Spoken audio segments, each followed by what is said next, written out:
One welcome back to my channel. आज हम लोग बात करेंगे यूनिट 4 चाइल्ड डेवलपमेंट से विद्यालयी स्वास्थ्य के बारे में, जो है हमारा स्कूल हेल्थ इंग्लिश में अगर कहें तो। ये हमारी पार्ट 1 वीडियो है। इस वीडियो को या फिर हम कहें इस टॉपिक को हम दो तरीके से समझने वाले हैं। एक तो होता है अगर आप कॉम्पिटिटिव बुक्स में देखेंगे तो किस तरीके से विद्यालय स्वास्थ्य को दिया हुआ है, जो है कि आप अपने बच्चे से कैसे व्यवहार करें, सारी सुविधाएं प्रदान करें। ये सारी चीज़ें कॉमन बहुत ही, जो हम लोगों को हर पेरेंट्स सोचते हैं बिफोर एडमिशन, ये सारी चीज़ें उसमें बताई हुई होती हैं। और एक तरीका होता है कि साइंटिफिकली हमें क्या करना चाहिए, किस किस तरीके के बच्चे हमारे स्कूल में आ सकते हैं, और विद्यालय स्वास्थ्य के लिए हमारी गवर्नमेंट ने क्या स्कीम चला रखी है। तो ये कुछ पॉइंट ऑफ व्यूज हैं जिनसे हम इस वीडियो में समझेंगे और आने वाली वीडियो में इस टॉपिक को समझेंगे। देखने में बहुत ही कॉमन सब्जेक्ट टॉपिक लग रहा है, बहुत ही इजी टॉपिक लग रहा है। तो जो कॉम्पिटिटिव एग्जाम्स में है वो आप खुद पढ़ लीजिएगा, उसमें बहुत ज़्यादा कुछ है नहीं, बिल्कुल भी इजी है कि मतलब हमें बहुत ये सुविधा देनी है, वो देनी है, शिक्षक को ऐसे व्यवहार करना है, ये सारी चीज़ें उसमें बताई जाती हैं। हम बात कर लेते हैं कुछ इम्पॉर्टेंट पॉइंट्स के बारे में, जो कि आपसे TGT, PGT, GIC, NET, JRF इन सारी चीज़ों में पूछे जा सकते हैं। तो बात करते हैं विद्यालय स्वास्थ्य के बारे में। तो स्कूल जो होता है वो न केवल नॉर्मल चिल्ड्रन, जो एक एवरेज बुद्धि वाले, जो कि अपने एवरेज काम करने वाले, अपने फिजिकली एक्टिव होते हैं, बल्कि एक्सेप्शनल चिल्ड्रन और गिफ्टेड चिल्ड्रन का एक समूह होता है, मतलब एक ग्रुप होता है, जिससे कि एक स्कूल का एनवायरनमेंट क्रिएट होता है, जहाँ पर वो लोग इकट्ठे रहकर अपनी बेसिक नॉलेज को इन्हेंस करते हैं, अपने डेवलपमेंट में सुधार करते हैं और ज़्यादा। तो हम कहेंगे कि स्कूल जो है वो एक ऐसी जगह है जहाँ पर कई प्रकार के विभिन्न विभिन्न व्यक्तित्व वाले बच्चे, जिनकी अपनी अपनी कुछ एबिलिटीज होती हैं, वो उपस्थित होते हैं। तो अब जब ये नॉर्मल बच्चे तो हो गए हमारे, जो एवरेज बुद्धिमत्ता वाले होते हैं, जो फिजिकली एक्टिव हैं, जो कि मतलब जिन्हें सब चीज़ें ठीक भी लगती हैं, कुछ चीज़ें बुरी लगती होंगी। गिफ्टेड चाइल्ड जो बहुत ज़्यादा बुद्धिमान है, जो हाईली एक्टिव होते हैं, ये हो गए। और कुछ हो गए फिर एक्सेप्शनल चिल्ड्रन, जो इन बच्चों से भिन्न होते हैं, जिनमें कुछ ऐसी खूबियां होती हैं, हम कमियां नहीं कहेंगे, हम कहेंगे खूबियां होती हैं, जिनके कारण ये अन्य बच्चों से भिन्न होते हैं। तो ऐसे बच्चों को हम कुछ कैटेगरीज में डिवाइड कर सकते हैं, जैसे कि हमारा physically exceptional children, sensory exceptional children, mentally exceptional children, socially exceptional children और इमोशनली एक्सेप्शनल चिल्ड्रन। तो इनमें ब्रॉडली हम डिवाइड करके इन बच्चों की जो खूबियां हैं उनको जान सकते हैं। जैसे फिजिकली में होते हैं जो क्रिपल्ड होते हैं, यानी कि जो विकलांग होते हैं वो लोग, जैसे कि अगर वो कुछ बच्चे होते हैं जिनके लोअर लिम्ब या फिर अपर लिम्ब में प्रॉब्लम होती है, जिसके कारण वो सीढ़ियां नहीं चढ़ सकते। तो हमारी गवर्नमेंट ने क्या शुरू कर दिया है कि स्कूल में रैंप्स होनी चाहिए। कुछ बच्चे होते हैं जो हाथों से लिख नहीं सकते,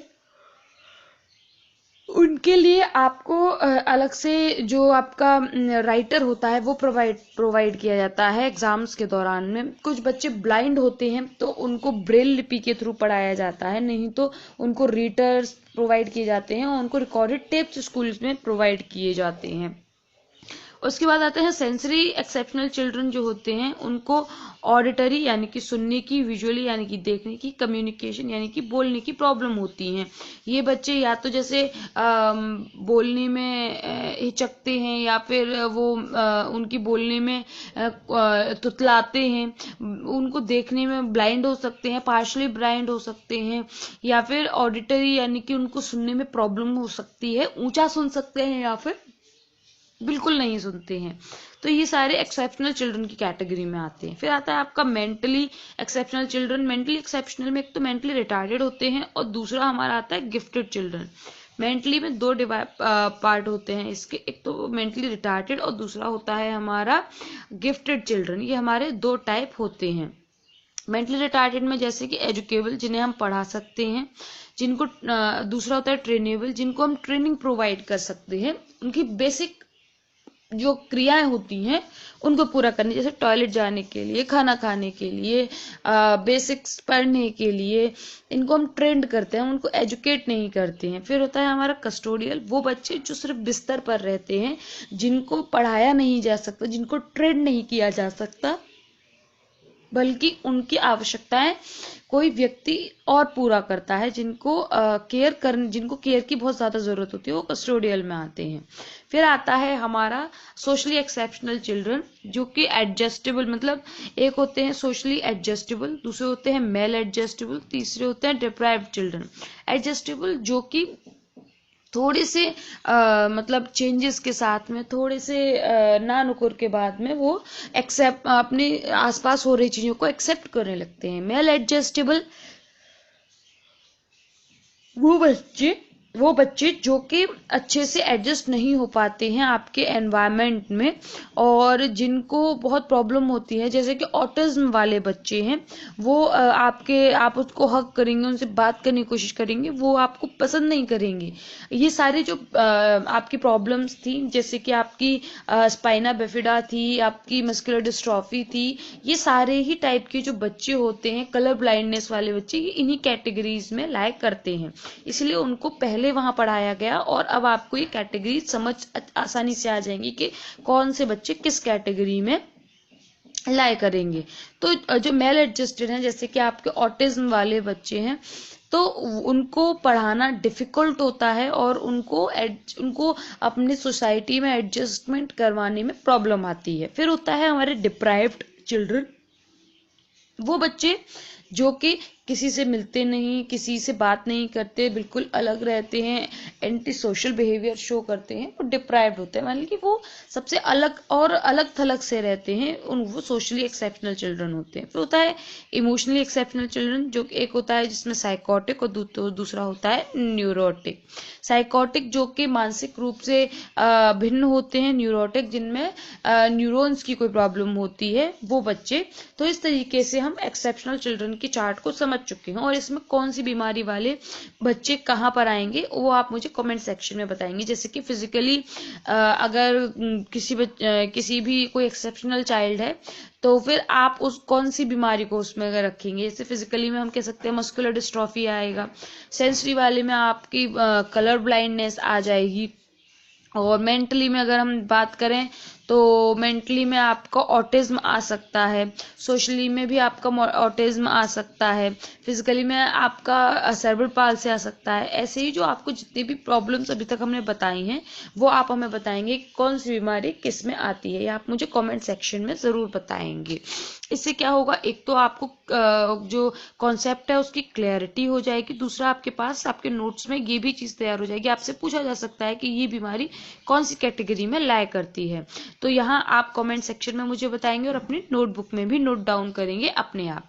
तो हम बात करते हैं नेक्स्ट कि विद्यालय स्वास्थ्य से क्या अभिप्राय, मतलब ऐसे कौन कौन से कंपोनेंट हैं जो कि इसके अंतर्गत आते हैं, जो कि विद्यालय स्वास्थ्य के अर्थ के साथ में जुड़े हुए हैं, डायरेक्टली या फिर इनडायरेक्टली। जैसे कि विद्यालय के शिक्षक, अब विद्यालय के जो शिक्षक हैं वो सबसे बड़ी भूमिका निभाते हैं आपके विद्यालय में, क्योंकि जो भी स्कूल में बच्चा जा रहा है वो डिपेंडेंट होता है टीचर, डिपेंडेंट तो नहीं होता है, क्योंकि हमारा जो अब हमारे जो साइकोलॉजी कहती है, वो कहती है कि teacher should adjust according to the child, मतलब बच्चा क्या चाहता है, बच्चा कैसे कर रहा है, उसके अकॉर्डिंग टीचर को एडजस्ट होता है, ना कि बच्चा अपने टीचर के अकॉर्डिंग एडजस्ट होगा। यहाँ पर अब जो टीचर है वो डिपेंडेंट है बच्चे के ऊपर, उसका व्यवहार क्या है, उसके लर्निंग का तरीका क्या है, ये सारी चीजें हमें जब हम बीएड करते हैं, जब हम सीटेट का एग्जाम देते हैं, तो ये सारी चीजें हम लोग पढ़ते हैं कि जो सेंटर होता है वो चाइल्ड होता है और टीचर जो है वो उस सेंटर यानी कि उस चाइल्ड के अकॉर्डिंग वर्क करती है। तो शिक्षक का व्यवहार होना चाहिए अच्छा, वो कि उसको बहुत सारे मेथड्स आने चाहिए पढ़ाने के, उसको क्लास को हैंडल करना आना चाहिए, उसको बच्चों के व्यवहार को हैंडल करना आना चाहिए। दूसरा होता है विद्यालय के कार्यकर्ता, यानी कि विद्यालय में जो काम कर रहे हैं, जैसे चपरासी हैं, जो आपके अन्य जो सहायक होते हैं, जैसे कि आपकी आया होती हैं जो छोटे बच्चों को संभालने के लिए हेल्प करती हैं। तो आपकी ये सारे लोगों का व्यवहार, उनकी कार्य करने का तरीका, उनका टाइम शेड्यूल, उन बाकी जो उनकी सारी चीजें हैं वो बच्चों को अफेक्ट करती हैं, क्योंकि फैमिली आपका फर्स्ट लर्निंग सेंटर होती है, तो सेकंड आपका स्कूल होती है। और स्कूल में बच्चे सोशलाइजेशन सीखते हैं, कोऑपरेशन सीखते हैं, एडजस्टमेंट सीखते हैं, और अपने घर के बाद में बाहर कहीं पहली बार निकलते हैं जहां पर वो ज्यादा समय के लिए अपना समय व्यतीत करते हैं। तो आपके स्कूल के शिक्षक, उनके कार्यकर्ता, उनके साथ के सहपाठी, इन सब का जो व्यवहार है वो कैसा है, उनका वो किस बैकग्राउंड से आ रहे हैं, ये सारी चीजें बहुत इफेक्ट करती हैं एक बच्चे को। फिर है विद्यालय के विद्यार्थी, यानी कि वही सहपाठी के वो कैसे हैं। फिर उसके बाद है विद्यालय की यानी कि संरचना, स्कूल का स्ट्रक्चर कैसा है, खंडर टाइप है, बहुत ही लग्जूरियस है, या फिर नॉर्मल है, गवर्नमेंट स्कूल है, प्राइवेट स्कूल है, ICSE है, CBSE है। उसके बाद में है मेज कुर्सी किस तरीके की है, बच्चे को बैठने में आराम है या नहीं। ऐसा तो नहीं कि जमीन पर पैर नहीं टिक रहे हैं तो बच्चे के पैर जमीन से ऊपर उठे हुए लटक रहे हैं, उनसे दर्द हो सकता है। जो टेबल है उसका और चेयर का जो अनुपात है वो ठीक है या नहीं। जो स्कूल में बच्चों का और टीचर का रेशियो है वो ठीक है या नहीं। और साथ में ही अन्य सामग्री जैसे ब्लैक बोर्ड है वो अच्छा है कि नहीं, मतलब बच्चों को क्लियर पीछे तक दिखाई देगा या नहीं। ये सारी ही चीजें आपके विद्यालय स्वास्थ्य के अंतर्गत ही आती हैं। जैसे कि स्कूल में अगर एक्सेप्शनल चिल्ड्रन भी पढ़ रहे हैं तो फिर आपके स्कूल में टॉयलेट की व्यवस्था, पानी की व्यवस्था, रैंप की व्यवस्था, ये सारी चीजें किस प्रकार से की गई हैं, ये सब आपके विद्यालय स्वास्थ्य के अंतर्गत आता है। इसको विद्यालय में पेड़ पौधे हैं या नहीं, ये सारी ही चीजें। अब आप जितना ब्रॉडली सोचेंगे उतनी आपको ब्रॉडली समझ आएगा कि आपके विद्यालय स्वास्थ्य के अंतर्गत क्या क्या चीजें आ सकती हैं। फिर होता है अदर रिसोर्सेज, जैसे कि कंप्यूटर, फैन, इलेक्ट्रिसिटी, आपका वाटर टैप्स, आपके टॉयलेट, ये रैंप, ये सारी चीजें अदर रिसोर्सेज में आती हैं जो कि विद्यालय स्वास्थ्य को प्रभावित करती हैं। फिर होता है ये सारे जो कंपोनेंट्स होते हैं, अबव कंपोनेंट्स, यानी कि सारे ही जो कंपोनेंट्स होते हैं ये एक विद्यालय के एनवायरनमेंट को या फिर विद्यालय के स्वास्थ्य को बढ़ाने में मददगार होते हैं, ये हेल्प करते हैं। स्कूल जो है वो दो तरीके के हो सकते हैं, एक तो है रेजिडेंशियल स्कूल और दूसरा होता है डे स्कूल, यानी कि एक स्कूल जहां पर बच्चे रहते हैं, रहकर पढ़ाई करते हैं, जहां पर वो अपने घर नहीं जाते बल्कि वो अपने स्कूल में ही रहते हैं, चाहे वो हॉस्टल हो या फिर वहां पर डे स्कूलिंग में जो डे स्कूलिंग वाले बच्चे हैं वो भी आते हों। तो ये जो स्कूल हैं वो दो प्रकार के हो सकते हैं।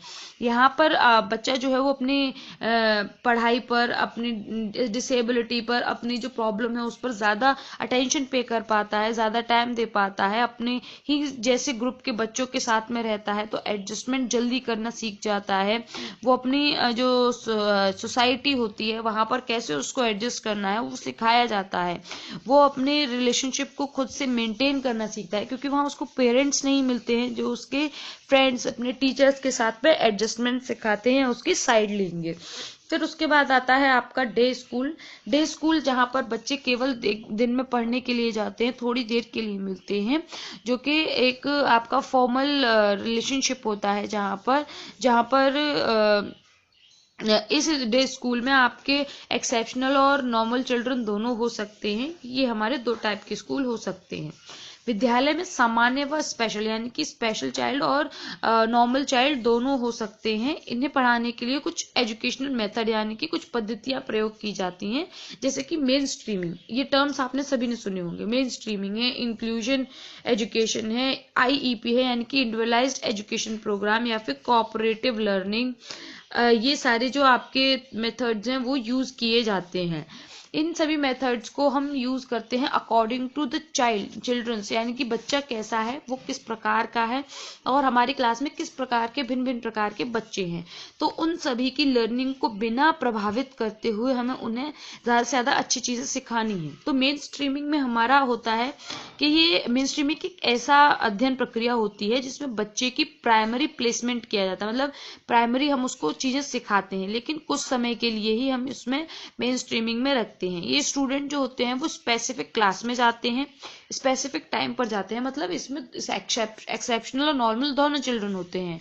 वह कुछ समय के लिए रेगुलर क्लासेस में भी जाते हैं, जैसे रेगुलर क्लासेस हो गई मैथ, साइंस, हिंदी, इंग्लिश, इनकी क्लासेस हो गई आपकी, और स्पेशल क्लासेस हो गई जैसे कि आपकी जिम या फिर आपका म्यूजिक क्लास, आपकी आर्ट क्लासेस, आपकी एक्सरसाइज क्लासेस, आपकी जो एक्स्ट्रा क्लासेस होती हैं, पेंटिंग की क्लासेस, या आपकी स्पेशल क्लासेस हो गई। तो जब हम एक्सेप्शनल चिल्ड्रन को और नॉर्मल चिल्ड्रन को साथ में पढ़ाते हैं, और क्योंकि उनको सोसाइटी में एडजस्टमेंट करना बताना है कि आपकी के सोसाइटी के बच्चे हैं, आपको इनके साथ में एडजस्ट करना है, तब हम क्या करते हैं, मेन स्ट्रीमिंग चलाते हैं, जहाँ पर कुछ क्लासेस तो बच्चों की अलग अलग होती हैं और कुछ क्लासेस कंबाइंड कर दी जाती हैं, जिससे कि बच्चे सपोर्ट करना सीखते हैं एक दूसरे को, वो अपने एक दूसरे की जो परफॉर्मेंस है उस पर फोकस करते हैं और एक दूसरे की को एक्सेप्टेंस देना शुरू कर देते हैं। फिर हमारा आता है इंक्लूजन एजुकेशन। ये हमारे प्राइमरी प्लेसमेंट रेगुलर क्लास में किया जाता है। इसमें तो क्या था, हम थोड़ी देर के लिए आपको बच्चों को मिलवा रहे थे। इंक्लूजन एजुकेशन में क्या होता है कि जो स्पेशल चाइल्ड होते हैं और जो नॉर्मल चाइल्ड होते हैं, उन दोनों को एक साथ सारी ही क्लासेस को पढ़ाया जाता है, और इसमें जो आपको सपोर्ट है और जो एक्सेप्टेंस है और जो आपके नीड और गोल्स हैं, उनके आधार पर बच्चों को उनके वर्क दिए जाते हैं, यानी कि उनकी कैपेबिलिटीज को देखते हुए वर्क दिए जाते हैं। इसका जो गोल होता है इंक्लूजन एजुकेशन का, वो होता है इंडिविजुअलाइज्ड एजुकेशन, मतलब कि जो बच्चा है उसको उसके अनुसार पढ़ाना, उसकी आवश्यकता के अनुसार, उसकी क्षमता के अनुसार पढ़ाना। जब हम बच्चों में सेम ग्रोथ देखते हैं, सेम एक्टिविटी करते हुए देखते हैं, तो बच्चे के अंदर की जो भावना होती है कि इंफीरियरिटी कॉम्प्लेक्स की, वो खत्म होने लगती है, क्योंकि स्पेशल चाइल्ड जो होते हैं उनको हमारी सोसाइटी में एक्सेप्टेंस स्लोली मिलती है, क्योंकि लोगों को लगता है कि ये एक बीमारी है और इसको क्योर नहीं किया जा सकता और ये लोग सोसाइटी में एडजस्ट नहीं कर सकते हैं। तो इसीलिए जो इंक्लूसिव एजुकेशन का जो फंडा है, जो एक नए तरीका है, ये हमारी सोसाइटी में अब एक्सेप्टेबल हो गया है। फिर हम बात करते हैं IEP के बारे में, यानी कि इंडिविजुअलाइज्ड एजुकेशन प्रोग्राम के बारे में। In this programme the child is taught according to his ability. Amount of education बच्चे की नीड पर डिपेंड करता है कि हम उसको कितना पढ़ाएंगे, वो कितना पढ़ सकता है।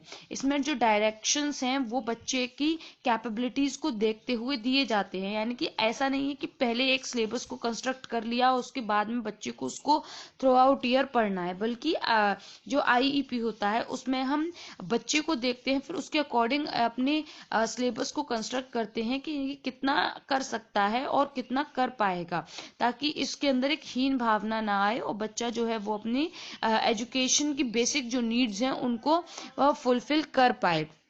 फिर उसके बाद हमारा आता है कोऑपरेटिव लर्निंग। कोऑपरेटिव लर्निंग के अंतर्गत आपको बेसिक, जैसे कि आप नाम से देख सकते हैं कि स्टूडेंट जो है वो अपने पीयर ग्रुप के साथ में अपनी शेयरिंग के साथ में पढ़ना शुरू करते हैं। ये इसमें जो गोल, जो शेयरिंग होती है वो डिपेंड करती है आपके गोल पर। गोल आपका हर एक मेंबर का अलग अलग होता है।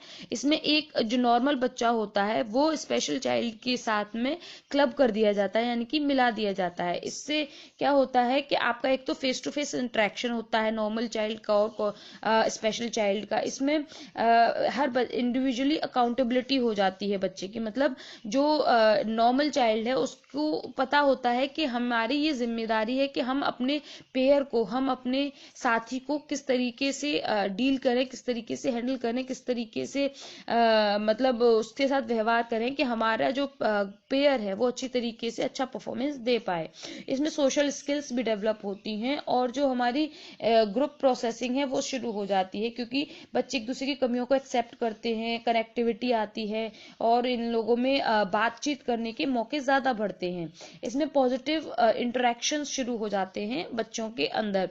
इसीलिए जो कोऑपरेटिव लर्निंग है वो क्लास मतलब बच्चों उन स्पेशल चिल्ड्रन को सोसाइटी में एक्सेप्टेंस देने के लिए हम क्लासरूम से ही शुरुआत कर देते हैं। इसमें जो पर्सनल नीड्स हैं उनको भी फुलफिल हो जाती हैं वो, क्योंकि हो सकता है स्पेशल चाइल्ड की जो ड्राइंग है या म्यूजिक है वो बहुत अच्छा हो, जो नॉर्मल चाइल्ड है उसकी मैथ्स बहुत अच्छी हो। तो इस तरीके से ये दोनों आपस में अपनी नीड्स को मर्ज करके एक दूसरे से सीखने लगते हैं। इसमें जो स्पेशल चाइल्ड होता है वो अपनी क्लास में सेफ फील करने लगता है। तो इस तरीके से जो कोऑपरेटिव लर्निंग है वो आपकी काफ़ी हेल्पफुल होती है स्पेशल चाइल्ड को हमारी सोसाइटी में एक्सेप्टेंस दिलाने के लिए और उनको नॉर्मल फील करवाने के लिए। फिर होता है हमारा विद्यालय का वातावरण कैसे स्वास्थ्यकर हम बना सकते हैं, मतलब कौन सी चीज़ें होती हैं जिनके थ्रू, जिन पॉइंट्स को हम, जिन चीज़ों को फॉलो करके अपने स्कूल के एनवायरनमेंट को और भी हेल्दी बना सकते हैं। जैसे कि हमारा आता है मास्टरी लर्निंग, और फिर हमारा आता है पीयर ट्यूटरिंग या फिर क्या है क्लास वाइड ट्यूटरिंग, और उसके बाद है हमारा इटिनेरेंट टीचर यानी कि विजिटिंग टीचर्स। फिर उसके बाद हम बात करते हैं, इसके बाद हमारा था यहाँ से ये पता नहीं कैसे हमारा चला गया है स्लाइड। और उसके बाद हम लोग बात करेंगे अपने नेक्स्ट और पॉइंट के बारे में। पहले हम मास्टरी लर्निंग के बारे में बात करते हैं। तो मास्टरी लर्निंग जो होता है वो किसी भी चीज़ को सिखाने के लिए, उन्होंने जो ब्लूम है उनकी मुख्य विचारधारा है ये कि हमको कोई भी एक चीज़ जब सिखाई जाती है तो उस चीज़ को सिखाने के लिए जब हम उसको कुछ सब पार्ट्स में डिवाइड कर देते हैं। जैसे कि अगर आपको चाइल्ड डेवलपमेंट, हम कहें कि आपको चाइल्ड डेवलपमेंट लर्न करना है, टीजीटी में आएगा, तो आप कैसे लर्न कर पाएंगे उसको? चाइल्ड डेवलपमेंट तो बहुत ब्रॉड है, उसमें क्या क्या चीज़ें हमें कवर करनी है, किस तरीके से वो हमें समझेंगे, हम किस तरीके से हमारे पेपर में आएंगे। तो ये सारी चीज़ों को हम समझने के लिए क्या करेंगे, उस यूनिट को सब पार्ट्स में डिवाइड कर देंगे। और उन सब पार्ट्स में भी हम जैसे कि अब हमने विद्यालय स्वास्थ्य पढ़ रहे हैं, उसका एक सब पार्ट है ये, तो उसमें भी उसकी क्या परिभाषा है, उसमें क्या कंपोनेंट हैं, क्या विशेषता है, ये उसको और भी अच्छी तरीके से डिवाइड किया गया है। तो हमारी मास्टरी लर्निंग होती है। जो बच्चे होते हैं, जो स्पेशल चाइल्ड है, नॉर्मल चाइल्ड है, उनको सिखाने के लिए, उनको पढ़ाने के लिए मास्टरी लर्निंग करवाई जाती है। यानी कि एक ही टॉपिक को सब पार्ट्स में डिवाइड करके हर एक पार्ट को इक्वली इम्पोर्टेंस देकर उस पर इक्वली इन्फ्लुएंस करके पढ़ाया जाता है। इससे स्टूडेंट को 80% मास्टरी की ज़रूरत होती है, जो कि एक्स्ट्रा टाइम देकर अचीव की जा सकती है। इसमें क्या होता है कि बच्चे को हर एक जो चीज़ है वो अच्छी तरीके से समझ में आती है। इसमें रिमीडियल क्लासेस भी दी जा सकती हैं और जो आपका साइकिल ऑफ टेस्ट है उसकी फ्रीक्वेंसी को बढ़ाया जा सकता है। इस तरीके से जो आपके मास्टरी लर्निंग है उसमें बच्चे को किसी भी टॉपिक को और अच्छे से समझाने में हेल्प मिलती है। जैसे कि इसमें हम एंट्री टेस्ट ले सकते हैं, फीडबैक ले सकते हैं, एनालिसिस कर सकते हैं, आपका असेसमेंट हो सकता है और आपका इंडिविजुअल लर्निंग फेज को हम मेजर कर सकते हैं कि बच्चा किस हिसाब से सीख रहा है, उसकी क्या मतलब स्पीड है जिससे वो सीख रहा है, कहीं बच्चा पीछे तो नहीं रह रहा, कहीं उसकी जो चीज़ें समझ में आ रही हैं, यानी ये चीज़ें हम असेस कर सकते हैं। फिर हमारा आता है पीयर ट्यूटरिंग, जिसे हम बडी प्रोग्राम भी कहते हैं या फिर हम क्लास वाइड ट्यूटरिंग भी कहते हैं। इसमें क्या होता है कि दो बच्चों को एक साथ में क्लब कर दिया जाता है। पीयर ट्यूटरिंग के कॉन्सेप्ट जो है वो मतलब जब बच्चों को एक साथ पढ़ाया जाता है, मतलब एक साथ जोड़ दिया जाता है, तो क्या होता है कि वो अपने काम को, अपने असाइनमेंट्स को, अपनी प्रेजेंटेशंस को, अपने जो सेमिनार्स होते हैं उनको एक साथ प्रेजेंट करते हैं, एक साथ तैयारी करते हैं। इससे जो इसमें जो पीयर ट्यूटरिंग होती है उसमें एक वीक बच्चा और एक ब्राइट बच्चे को क्लब किया जाता है, जिससे कि दोनों की, वो जो ब्राइट स्टूडेंट है वो उनको कोऑपरेट करना सीखे, और जो वीक स्टूडेंट है वो उनसे कुछ नया सीखे। तो इस तरीके से पीयर ट्यूटरिंग करके भी हम विद्यालय का वातावरण अच्छा कर सकते हैं। इसमें आपकी जो पीयर ट्यूटरिंग होती है उसमें आपकी फैमिली भी हेल्प कर सकती है। इसमें बच्चे रोल प्ले के थ्रू भी एक दूसरे से सीखते हैं। फिर आता है हमारा इटिनेरेंट टीचर्स। इटिनेरेंट टीचर्स जिन्हें हम विजिटिंग टीचर्स भी कहते हैं, ये कुछ स्पेशल टीचर्स होते हैं जो कि स्कूल्स में कुछ हफ्ते में 1 या 2 बार विजिट करते हैं, जो कि आपके किसी स्पेशल एडवाइस के लिए, रिसोर्सेज के लिए, सपोर्ट के लिए आपके स्कूल में आप बच्चों से इंटरेक्शन करते हैं या टीचर्स से आकर एडजस्ट करते हैं। इनकी शुरुआत का जो दृष्टिकोण था वो पहले बच्चों को ट्रीट करवाना था। मतलब जब स्पेशल चाइल्ड स्कूल में पढ़ते थे उनको एडजस्टमेंट करवाने के लिए उनके लिए कुछ स्पेशल टीचर्स को बुलाया जाता था। ये जो इटिनेरेंट टीचर्स होते हैं ये प्राइमरी स्कूल के लिए तैयार किए जाते हैं।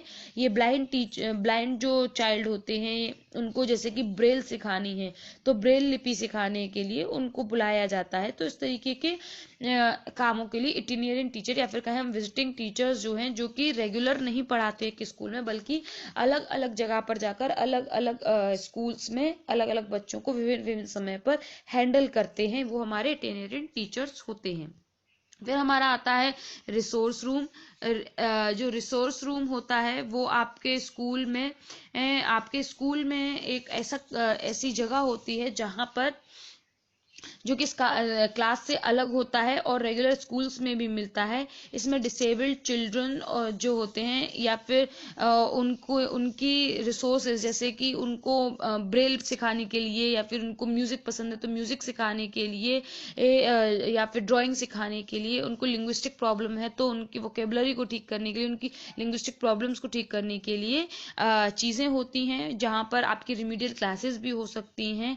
ये सारी चीज़ों का इंतज़ाम आपके रिसोर्स रूम में किया जाता है। यहाँ पर ये जो रिसोर्स रूम में यहाँ पर स्पेशल ट्रेनिंग्स प्रोवाइड की जाती हैं। जो बच्चे होमवर्क नहीं कर सकते हैं, स्पेशल चाइल्ड, उनको होमवर्क कराया जाता है, स्किल्स डेवलप कराई जाती हैं। यहाँ पर एक रिसोर्स रूम में ऐसा नहीं होता है कि पूरी क्लास एक साथ जाती है, बल्कि एक बार में 5 स्टूडेंट से ज़्यादा उस रूम में नहीं जाते हैं। वहाँ पर आपकी जो आपको हेल्प की जाती है, आपकी नीड्स को फुलफिल किया जाता है और आपकी गोल्स को ध्यान में रखकर आपकी चीज़ों को सही किया जाता है। यहाँ पे स्किल्स बिल्डिंग का काम किया जाता है आपके रिसोर्स रूम में। रिसोर्स रूम में बच्चा 3 से 4 बार दिन में जा सकता है।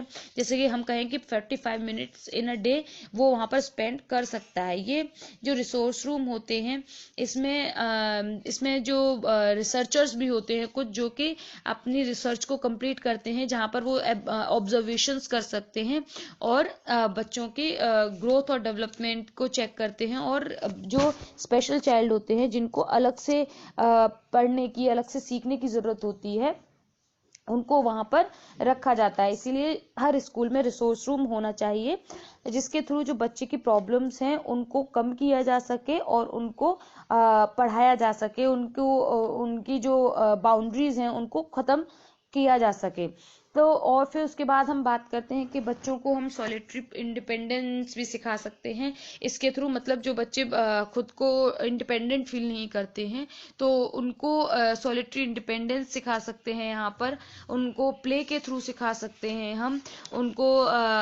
जो बच्चे हैं उनको एसोसिएटेड प्ले के थ्रू भी, स्कूल एनवायरनमेंट में एसोसिएटेड प्ले भी होना चाहिए जिसके थ्रू हम बच्चों को डेवलप कर सकते हैं, उनकी नीड्स को फुलफिल करवा सकते हैं। कि एक बच्चा जो 2 बच्चे एक साथ में खेलें या फिर उनको खेल के माध्यम से शेयरिंग सीखने को मिले, उनको बोरो करना सीखने को मिले, वो सिमिलर एक्टिविटी एक साथ कर सकें। ये सारी चीज़ें हम एसोसिएटेड प्ले के थ्रू सीखते हैं। फिर होता है हमारा रोल प्ले। हम रोल प्ले के थ्रू भी सीखते हैं, जिसमें कि एक बच्चा है जो कि डिफरेंट सोसाइटी में जो हमारे कैरेक्टर्स होते हैं उनको प्ले करते हैं, उनके साथ में उनकी ड्यूटीज़ को समझते हैं और समझते हैं कि वो लोग कैसे सोसाइटी में एडजस्टमेंट करते हैं, कैसे सोसाइटी में और अच्छी तरीके से सोसाइटी के ग्रोथ के लिए वर्क करते हैं। तो ये कुछ अच्छे तरीके हैं जिनके थ्रू हम अपने स्कूल एनवायरनमेंट को एनहेंस कर सकते हैं। आई होप आपको ये वीडियो समझ आई होगी और आपको समझ आया होगा कि हमको किस तरीके से स्कूल एनवायरनमेंट को और एनहेंस करना है और किस तरीके से हम इसमें अपने बच्चों को, विद्यालय के ये बच्चों को, वहाँ के कर्मियों को और शिक्षकों को लेकर साथ में उनके ग्रोथ एंड डेवलपमेंट के लिए वर्क कर सकते हैं। रही बात हमारे आरडीए के बारे में, तो आरडीए की भी वीडियो मैं नेक्स्ट वीक आपको अपलोड कर दूंगी। आप उससे समझ पाएंगे कि आरडीए न्यू है क्या, क्या चेंजेस हुए हैं उसमें। बेसिकली उसमें आपको लर्न खुद करना होगा कि विटामिन मिनरल्स इनके क्या क्या क्वांटिटी हैं, क्या चीज़ें हैं, बट फिर भी मैं आपको एक बार बता दूंगी सो दैट आप उसको समझ पाएंगे। वीडियो अच्छी लगी हो तो लाइक करें, शेयर करें, कमेंट करें। Thank you for watching my video and have a good day. Bye bye.